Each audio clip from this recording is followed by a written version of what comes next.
Hello there and welcome to Stay Live. We have a great screenwriter joining us today. It's Mark Sanderson. Hi Mark, how are you? I'm well. Good morning. How are you? Thank you for having me. Tell us a bit about you. How did you start making films? Well, believe it or not, I started when I was 12 years old. My best friend at the time, who is still one of my best friends, Matt Reeves, he's a director now and a writer.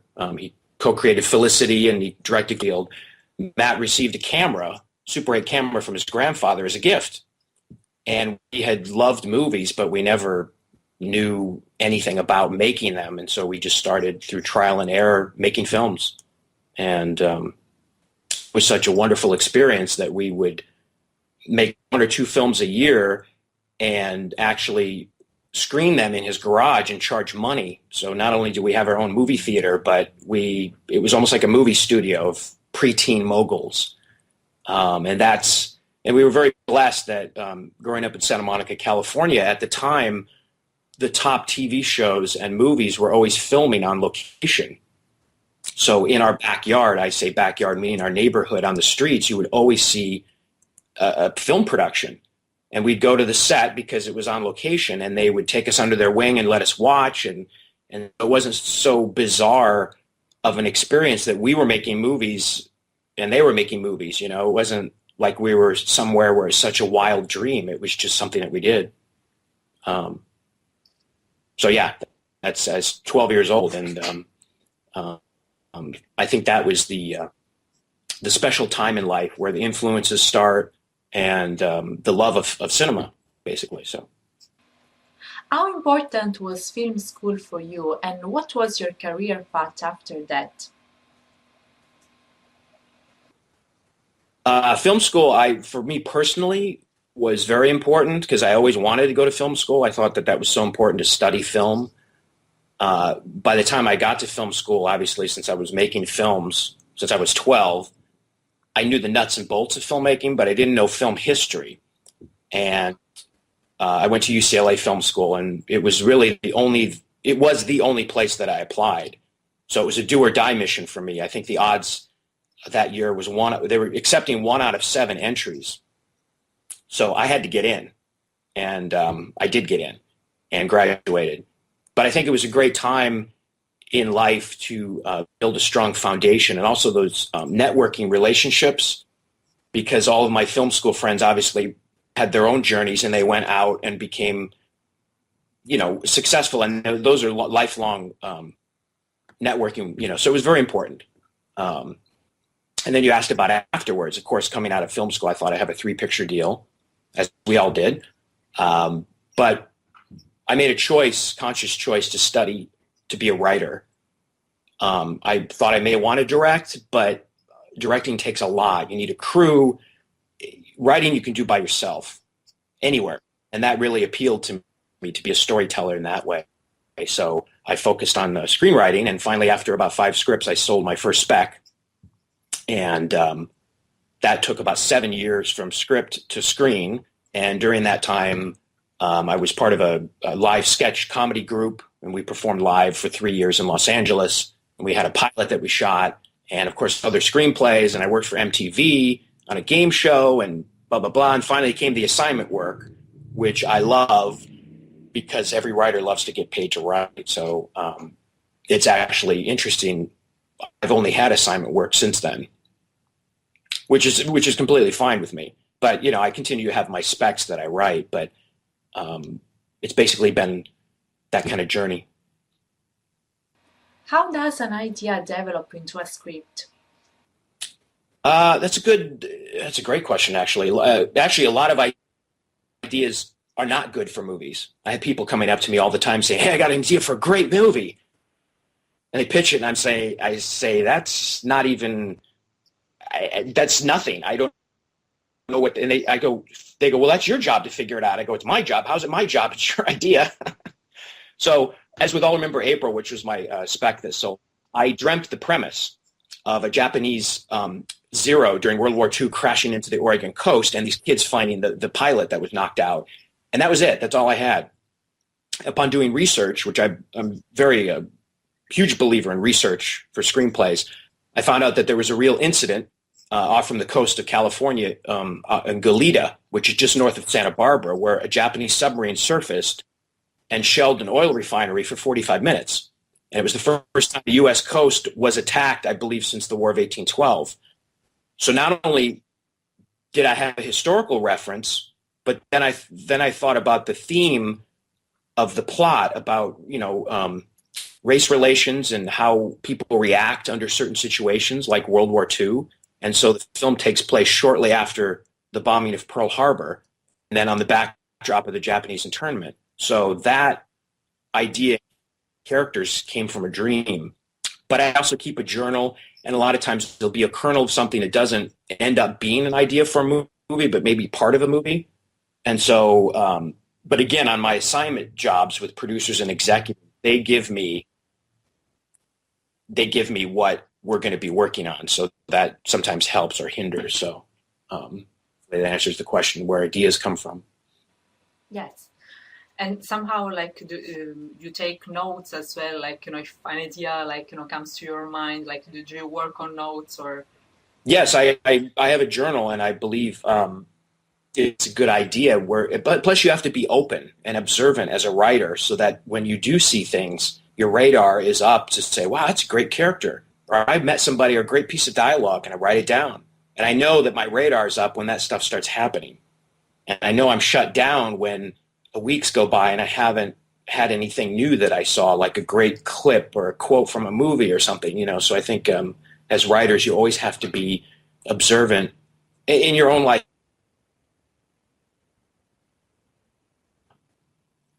Yeah, ideas are out there. I think you just have to be aware and open to them. And listen, where do you find inspiration to create your characters? Again, inspiration being observing real life, but also once, or even if a producer, executive, I work on the treatment, I have to develop who they are. So I have to live with them and draw upon something that was not there before. So it would be from maybe personal experience or people that I know. But yeah, it's strange when the character didn't exist before and suddenly you create them and you know them as well as you know yourself, what they would do, what they wouldn't do. And then when you leave, you're writing for the day. It almost feels like they're waiting for you to come back and say, can we get on with this? Because we're not, you're like, all right, can I sleep for a while? It's okay. Can I have breakfast and then I'll get back to you guys? So somehow your characters might own you in certain moments, might own your life. Yeah. No, in a great way, because when I think, as a writer, when you go into that zone or that world, it becomes all encompassing, and those, those are characters that they're, and they're waiting for you. And then you zig and zag, but I always feel, and my professors way back in film school said, right from character standpoint, and whenever I've gotten stuck on something, I always look to the character. What would they do? And if you know them well enough, they'll guide the way every time. And I just follow, like, okay, where are we going? So that's kind of where inspiration for characters comes from. Do you follow any specific structure or technique when writing a screenplay? Well, yeah, I'm a huge believer in structure. It's all about structure. And I never used to think that way early on, because I always heard people say, well, if you're going to write the treatment, why don't you just write the screenplay? And that's, I think, really, it's not good. If you did, you might end up with, 3 windows somewhere and a room half the size you expected. And that's always comes in the second act when people run out of steam on page 75, going into act 3. And I have no idea, the meat of the story is always where I find writers have a problem. And from my assignment work, it's given me good training that no producer or executive I worked with will let me write the script without the treatment, because they have to know what they're going to be getting and things like that. They don't want to be surprised when I turn in something. They want to be pleasantly surprised, but not shocked. Like, this is not what we agreed to. So in that way, it's more the way the business works. And so structure, I think, is extremely important. I find a lot of writers say, well, I want to improv, and it doesn't really allow me to do that. And I think that's not true, because you haven't written the scene yet with the characters. And so you have no idea. You have the parameter of what needs to happen in the story, but you have yet to write the scene between the two. And you almost step back and let them go at it. That's improv. That's you can. But to have structure, I think, is extremely important. And that's what I profess all the time to people. I say, at least get a beat sheet or a solid treatment down before you ever start the script, because I found when I consult, someone turns in a script that's 160 pages, and the whole structure is completely off, and you just know it when you start reading it. You're wait a second, and I ask, did you do a treatment? And they're like, oh no, I just sat down and started writing for 6 months. I was like, it shows. So yeah, I'm a big believer in treatments and structure.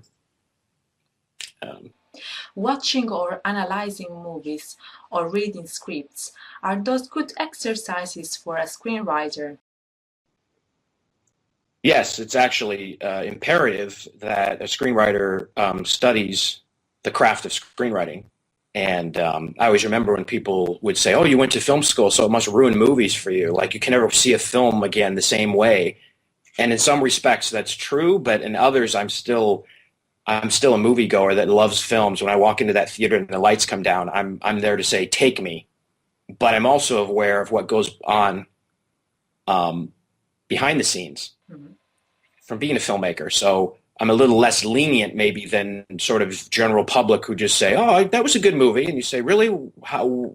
And you start giving notes, and then they're like, well, I never thought of it that way. Critical analysis is what they teach you in film school, and sometimes it can ruin things, and other times maybe not so much. But I think it's important. When I study a film, I always see the film first and then read the script after, because I still want to be pleasantly surprised. But then I have a visual in my mind of how they did it, and so some people may do it the other way, read the script and then see the movie. But I'd rather enjoy the movie experience first and then go back and study how it was written. And there's no excuse. You're either your library or online. There's so many scripts available for people to read, and I would say read them and study, but maybe not try to emulate. Someone asked me about Quentin Tarantino. They said, oh, I said, I couldn't get away with writing 10 pages of dialogue. He can do that because he's Quentin Tarantino and it works perfectly, but I would never attempt that. And I don't believe any of the producers I work for would want or allow that. So anyway, back to watching and analyzing films and reading screenplays. I think it's very important for writers to do that. And also going back to the classics, of cinema and study. You have to. I mean, how could you not have a frame of reference of your history, of cinema? So yeah, it's very important, I think. How much external advice and rewriting are important for you? Well, one thing I learned early on, if you want a professional career as a working screenwriter, that rewriting is part of the game. I mean, screenwriting is rewriting. And when I consult, I find a lot of beginning writers feel that their first draft is it and they're done. And they're going to roll out of bed the next morning and sell it for $1 million. It's just not the case. I mean, it may happen and that would be wonderful. But, when I write my own specs, I give it to a small group of filmmaker writer friends that I trust. And we give each other projects when we finish to read, and I trust their notes. And what's great is that they won't let me get away with things, because sometimes writers, become lazy and they try to squeeze in exposition and stuff, and they'll hammer it down and say, what are you trying to do with this? And oh yeah, you're right. So I go to them, but in my assignment work, the only person I'm concerned with notes and feedback is my boss, who is the producer or the executive, and then later down the line, the director. So I don't have any outside influence because I'm writing, an assignment, and I'm trying to please them and fulfill what they want to say. It becomes my their story becomes my story. It has to be. So it's almost as if I thought of it myself, and I'm bringing birth to it, but I don't look at the assignment work as, oh, it's just their idea. Once I sign on for it, it becomes my idea. So feedback, like I said, is very narrow. It's only those who are involved with the project.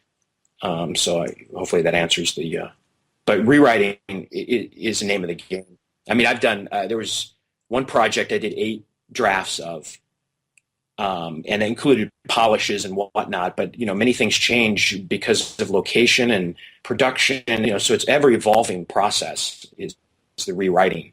And then a film, even once it's shot, is edited. So there's, they say a film's made 3 times when it's written, filmed, and edited. So, I mean, there's a process that a script goes through that may not end up in the final print.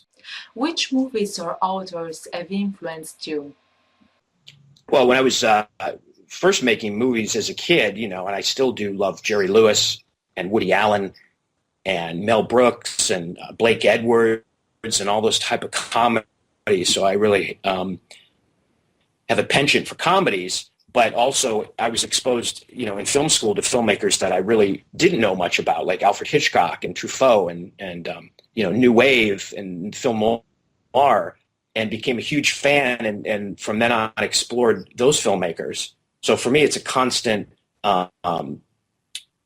it's a constant search for new, not new filmmakers, or new filmmakers for just good product. But I also go way back, to the golden age of Billy Wilder and Howard Hawks, Preston Sturges, Hitchcock, foreign filmmakers like Kurosawa, and even newer filmmakers like Alexander Payne, who was one of my teacher's assistants in film school. And of course he did Sideways and The Descendants.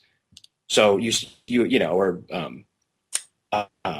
and definitely when we were growing up, Spielberg and George Lucas. I mean, Star Wars for us was a seminal film that just blew our mind, and Close Encounters and Raiders of the Lost Ark and those kind of movies that we ended up making when we were kids ourselves. We made secret agent films and adventure type movies, and we were so serious because we thought adults would see this and believe that 12-year-olds were, running around, doing things that 12-year-olds, we acted like adults in our movies rather than playing kids. We played adults. That's how serious we were about our craft, So yeah, there's been a lot of influences, and I still, Martin Scorsese, Coppola, and I still look to expand my knowledge in each of those filmmakers.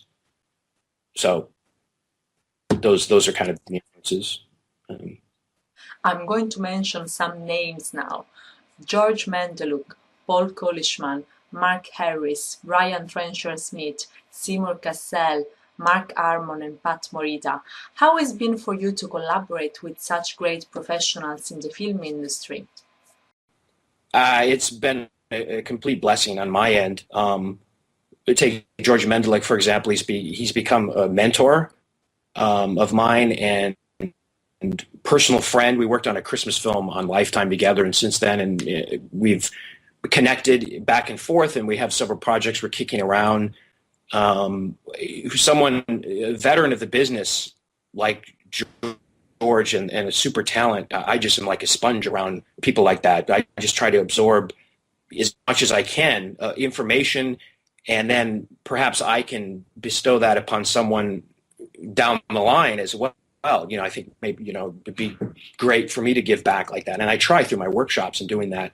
And Paul Kolishman and Mark Harris, I worked for forever, and they produce Academy Award winning films such as Gods and Monsters, and Mark produced Crash. And their generosity of bringing me on as a collaborator and then turning me on to the directors, and my assignment work has been with them a lot. You just learn so much from people that are in the business like that.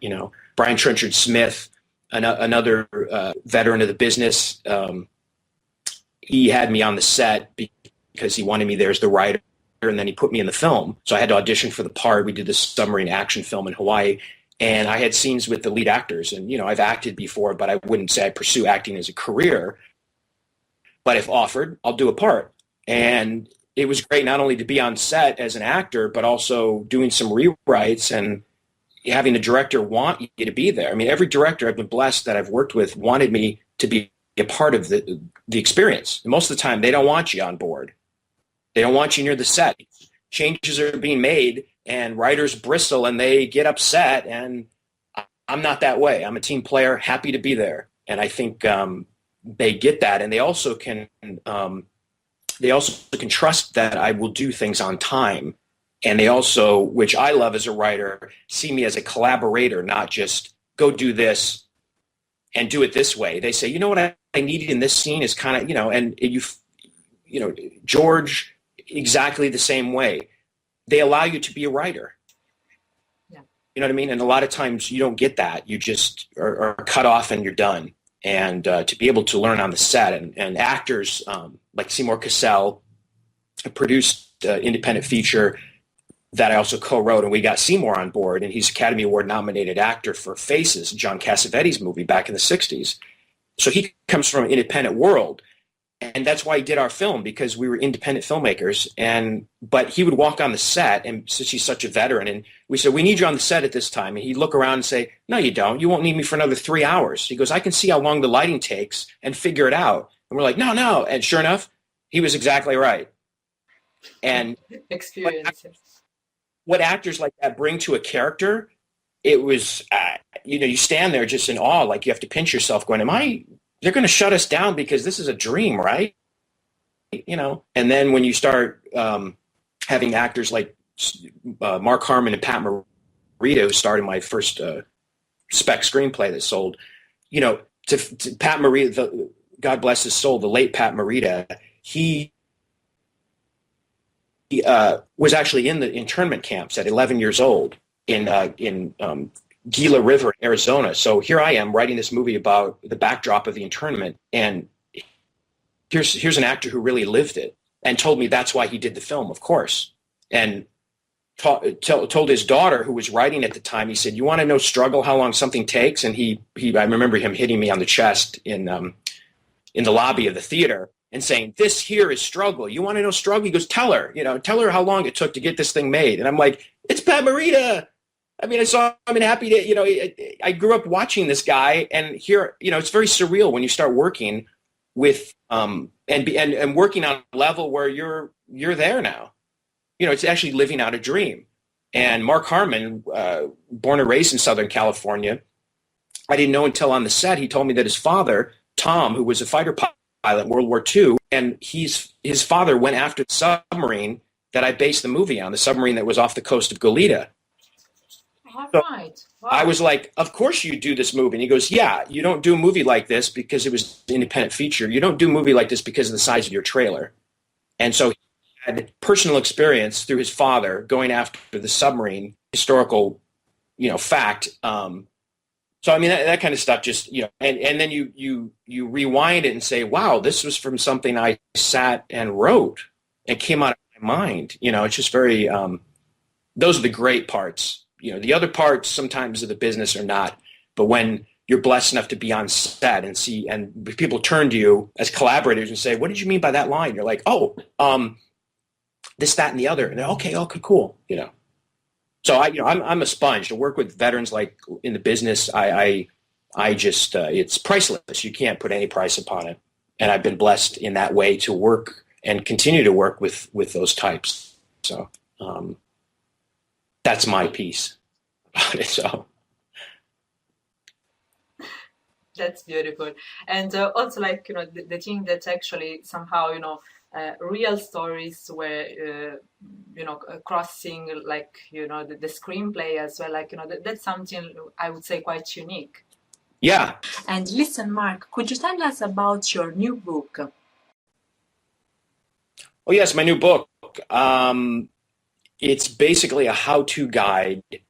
It's not about writing a script with a 3-act structure. It's a survival guide, basically, that includes my own personal practical advice and disciplines that have helped me, survive in the trenches, so to speak, of Hollywood. Because there's a big business side. I think a lot of aspiring writers have no idea that they're going to experience, and to balance the artistic side with the business realities.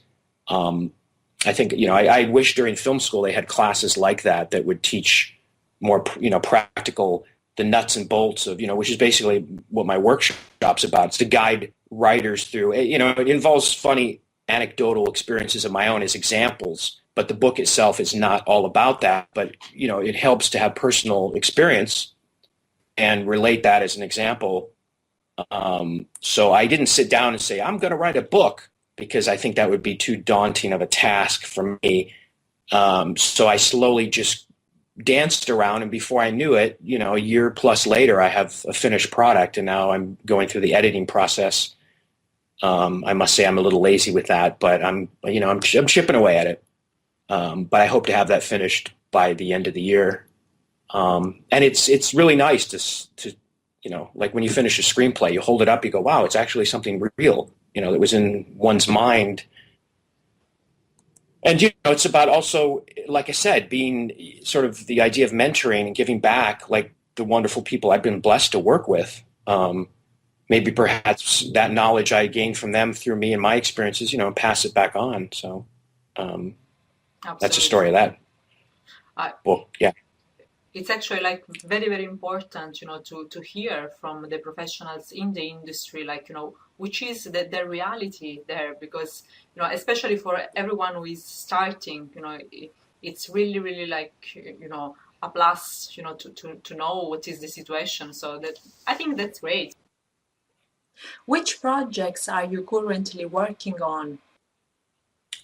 I always have I'm a big believer in having a number of projects that one is working on, and currently I have five projects in development. I was paid to write them, and they go through their different stages of either finding financing or not, or getting close. I have 2 TV pilots which I'm going out with right now. It's development season, so I'm being sent out for pitches and getting people to read the pilot. There's a fun Roswell alien romantic comedy that I'm a part of, that I co-wrote with a director, and it's out to financiers, trying to find the budget, but it's ready to roll. I mean, we're planning to shoot it, if everything works out correctly, this fall in Roswell, New Mexico. And again, these are with people that I've worked with before, so it helps to have those personal relationships over the years and that trust that they will bring you on board, and it's just great to have that collaboration with filmmakers. And then I have another Christmas film that might or might not go this year, and I just had a meeting 2 days ago about possibly doing a Western, believe it or not. That would be great. So when you work in the genre world of independent, you're lucky to be able to work on many different projects, whereas a lot of times, one gets pigeonholed like an actor and says, you only are a comedy writer. And I've been lucky to do, I've never sold a comedy. I love comedy, but I've done drama and action and all sorts of type of, in that world, family entertainment type stuff. So, I believe you always have to have, your pitch is ready, your synopsis for the next thing, and working on your latest script, because it takes so much material just to have one thing get made. And, I try to preach that to aspiring writers that, it took me 5 screenplays to get one sold. And, I've written 26 screenplays and 11 have been assignment jobs. So, and out of those 11, 6 have been made and produced and distributed. So if you look at the attrition rate, not everything you write is going to get made. And you have to, I think, accept that as a writer, that a lot of times it'll just be, an experience that you'll learn and no one can take away from you as a writer. And again, the project, something I wrote 7 years ago, just came around knocking on the door again. And the producer's like, yeah, we want to try to get this made. I was like, what project is this again? Oh, fantastic. So, I do believe nothing's ever dead as a project, but you can't wait for them. You have to keep moving forward. and have a body of work that's enough extensive. If you want to work as a working screenwriter, it's not glamorous. Obviously, that people read in Variety about, such and such $1 million sale, and but actually, if your intent is wanting to work in the business, that's the kind of way it has to be. So. Which are your feelings when you finally see your film on the screen? It's terrifying. I mean, many actors I know do not watch their films after they film them. I mean, the great Robert Mitchum, not that I knew Robert Mitchum, but once he finished a movie, he never looked at it. Not once. He would go on, I do look at my movies that have been made, and one was just on Sci-Fi Network the other night. And, there's things you cringe at and go, oh, God, but over the years as they go on, you sort of accept it as the way it is. There's no going back and changing it, and almost settling and being happy for the highs and, sort of ignoring the parts where you go, I wouldn't have done it that way, or, but I still enjoy, it's the greatest kick ever to be sitting in a movie theater at the premiere. And when the movie's done, Pat Morita leans over. I'll remember April, and he grabs my arm and says, "Great job, Mark." I could die the next day. I'd be a very happy person. And then being up in front of the question and answer session in front of 300 people, and someone telling Mark Harmon how great he was in that scene about what he said to his son, a scene I wrote, and Harmon turns to me and puts his arm around me and says, well, everybody says to actors, oh, what you say is so great, and it's so, it's genius what you said to blah, blah, blah. And he said, but there'd be nothing to say without the writer. And I was like, oh, you're talking to me? So, I mean, you get those moments, and I've been blessed to be, like I said, to be around the projects, to give input. I get the producers have given me the first edit of movies and say, well, what do you think? Now, maybe they'll change something or they won't, but it's that respect that's so hard to get, that they want your input, and they respect that you're the guy who wrote this thing.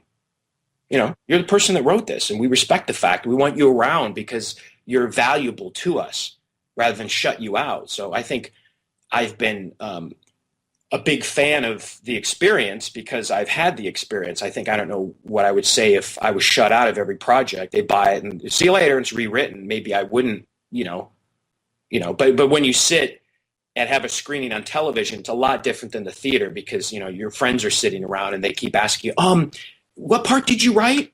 The script, and they don't quite understand what that means. And they say, okay, so when the guy opened the door and he went out and got in the car, did you write that? Yes, I did. So you have to explain the way, could you shut up and watch the movie? And then if something's not happening fast enough, I go, just wait. Could you wait, please? It's going to happen. And then, oh, great. So sometimes watching your films with, an audience at someone's house is not the greatest experience. But happy, blessed to have all those experiences. You know what I mean? It's sort of like quality problems, as they say. Yeah, so somehow even that kind of feedback, can be useful. So yes, yeah. So yeah, those are great moments. That's the way. But though when I did live sketch comedy, you'd have that immediacy of if it's funny or if it isn't, and the audience would tell you at that moment. And I love that aspect of writing. But as a screenwriter, it may be a year plus before you even have any sort of audience reaction. Billy Wilder used to say, you never know how the audience is going to react, and you don't. I mean, once it's presented, but the greatest thing is when they laugh and they're supposed to laugh, and when they cry when they're supposed to cry, and you're sitting there. It's unless you experience that, it's hard to put that into words. How great that is, and coming from being this wide-eyed 12-year-old kid who wanted to make film, wanted to be a filmmaker. I put it all in perspective with each project, and I'm just very happy to, still be doing it. How could our followers know more about your workshops and blog? Well, I have I'm on Twitter, and at ScriptCat, I'm on Twitter. And then I have my own website, which is 5o'clockblue.net. That's one word, 5o'clockblue.net. And that usually has everything. It's a one-stop shop. It has movie trailers, it's everything. And also that has a page about my screenwriting consultation service, where writers come to me and I execute notes for them and sort of become their script coach, and do consulting on that aspect. And then I have a blog called My Blank Page, which has been a great tool for me to interact with people all over the world. I mean, it's just amazing when you see people reading the blog from, South Korea to, parts of Russia. I mean, it's South Africa. I mean, it's amazing that, you can get the word out about, aspects of screenwriting. And that's scriptcat.wordpress.com. And that's all on the website as well. And so, sort of the workshop came out of my consulting, because I had found a lot of writers. I just kept going, you're not understanding certain aspects. And so I thought, why don't I put together a workshop? It's a one-day intensive practical guide. And I've had actor friends come in, and my managers coming in, my literary manager, to have real world people come in as guests to give specific examples of how, everybody's journey is different, but in several ways, I think if the workshop can help writers avoid the pitfalls and mistakes that I've made, it's all about time. Time clicks away, and it takes so long to have anything made in Hollywood. I mean, you just have to have infinite patience, because your schedule is not going to be their schedule at all. And if you come from a point that I think Hollywood doesn't need any other screenwriters, there's 10,000 plus in the Writers Guild, and I'm sure they're all, very competent writers.